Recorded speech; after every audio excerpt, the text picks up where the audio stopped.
నాకు 23 ఇయర్స్ అప్పుడు మ్యారేజ్ అయింది. 29 ఇయర్స్ వరకు I was waiting for a kid.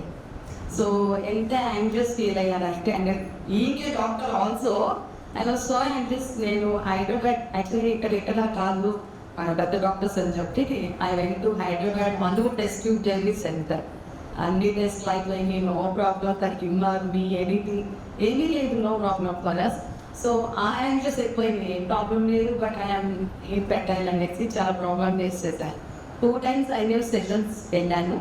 Almost 4 lakhs అవుతాయి. ఆ టైంలోనే 4 lakhs స్పెండ్ చేస్తాను నేను మా సెషన్స్కి.